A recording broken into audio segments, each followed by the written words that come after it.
E aí, sardinhada, como que vocês estão? Tranquilo? Fazendo mais um vídeo pro canal, seja todo mundo bem-vindo.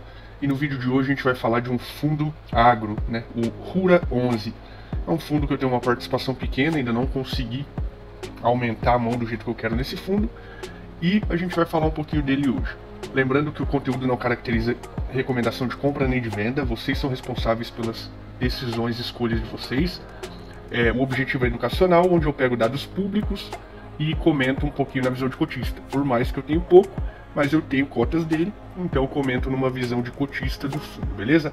Aproveitando, ajuda o canal, se inscreve, curte, compartilha, deixa um like, deixa uma mensagem, dá uma fortalecida aí pro canal para motivar aí fazer mais conteúdo. Eu tô tentando, se tiverem alguma ideia de algum conteúdo também, pode me mandar aí via comentário, beleza?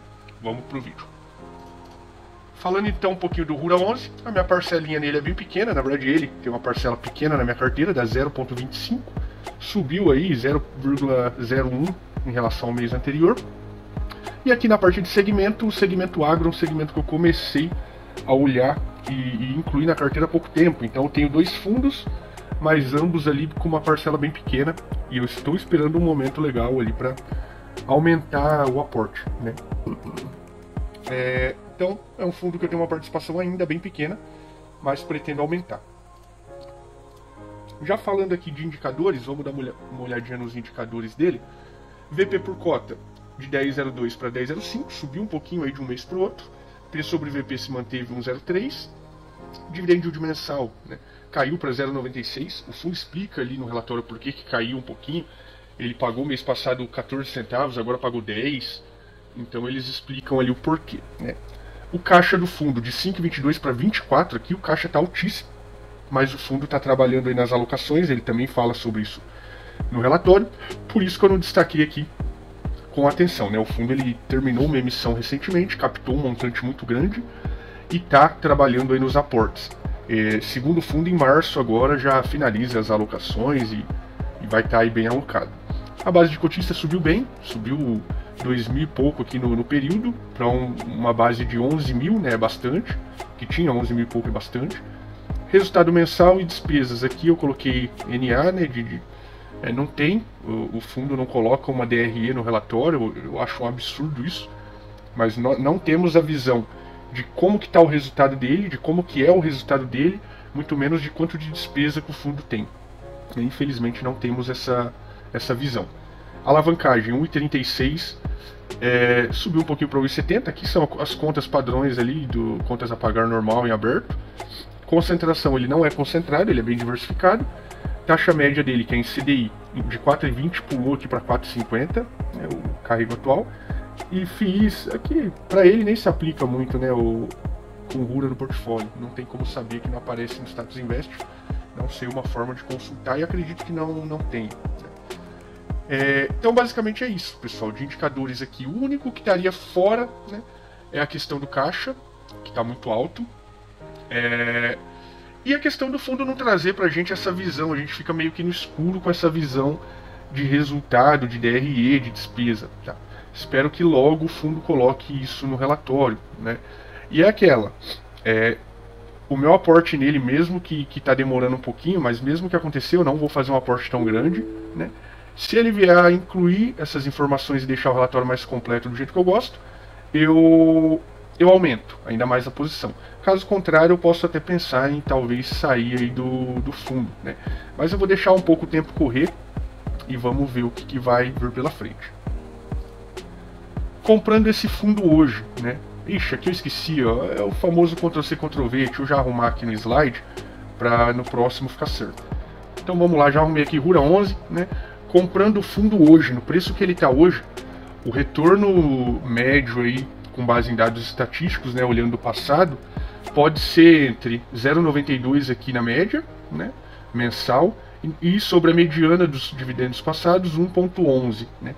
Anualizado daria 11,06 pela média e 13,27 pela mediana. E aqui de potencial upside, na verdade ele tem um potencial aí de downgrade, downside, não sei como que seria aqui, né? Onde seria negativo de menos 3,37%, ou seja, hoje ele está com ágio, né? A gente viu até que o P sobre VP ali dele está 1,03, que é 3% de ágio. Ele tem um potencial de cair 3,37, considerando que o fundo fique girando aí mais ou menos em 1 de PVP, tá? Essa é a minha consideração aqui. É um retorno bacana, não é um retorno ruim, né? Então, comprando hoje, basicamente seria isso, tá? Lembrando que eu coloco uma observação aqui, né, que é cálculo feito com base em estatística passada e não necessariamente reflete o retorno que vai ter o fundo daqui para frente, tá? É importante, senão já vem gente me xingar falando que comprou o fundo e não teve 13,27% ali de retorno anual, né? Então tem que pôr isso aí. Vamos falar rapidamente do relatório gerencial de 1 de 2023 dele. Então o relatório está na tela, janeiro de 2023. Aqui só mostrando a queda no dividendo, né, no rendimento. Pagou 10 agora em janeiro, né, pago agora dia 7/2. E no mês passado foi 14, no mês anterior foi 11. Então assim, entre os últimos meses aqui foi o pior rendimento, né? Ele explica ali para baixo porque a gente vai ver. No período ele teve 0,68 de valorização da cota, mais 0,96 de dividend yield, né? Dá um total de 1,63 para quem estava com o fundo no período. Comentário do gestor. Aqui eu não vou ler tudo, né? Mas ele fala aqui da captação que ele teve de 385 milhões captado na última emissão, na última oferta.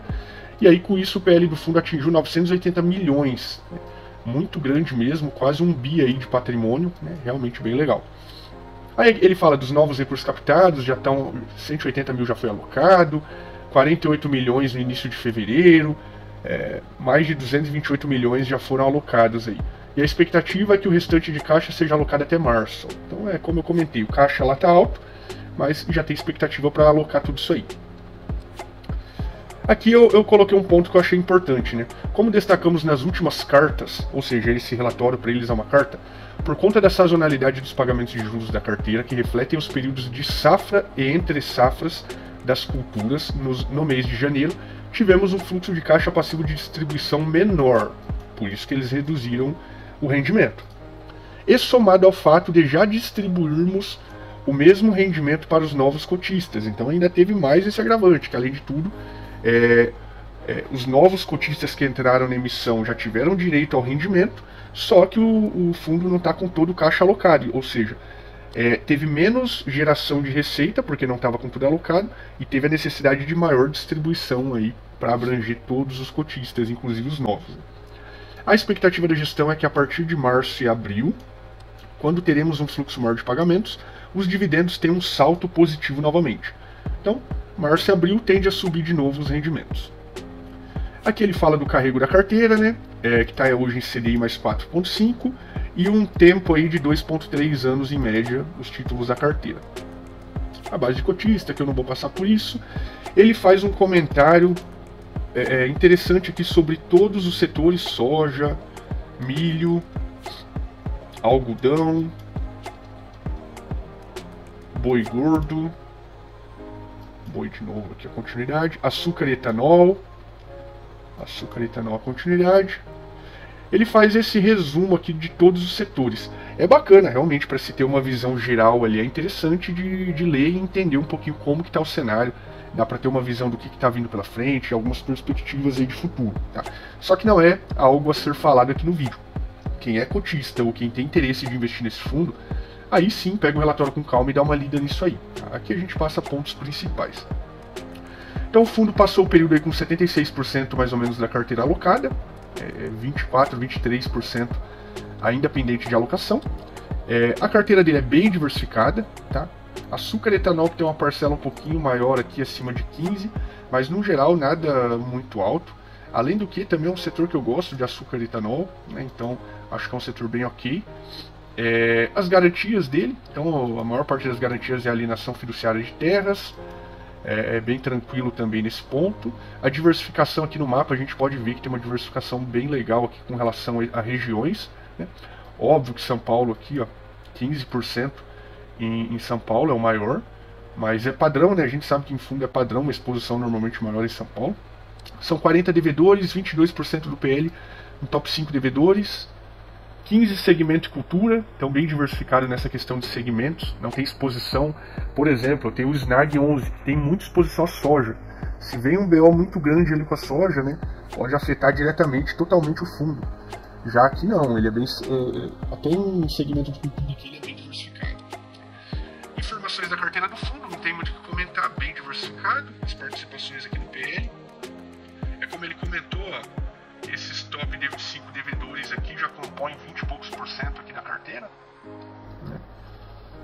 Pipeline que ele tem aí de operações, ó, estão aprovados em estruturação, CDI mais 4,5, mais 5, 4,5, 5, 4,5, 5. Então, assim, operações bem robustas aí no quesito indexador, né? A taxa aí bem robusta. Aqui, ó, dá pra gente ter uma visão do porquê que o fundo fala que tem sazonalidade ali, por isso que o rendimento foi menor em janeiro, ó.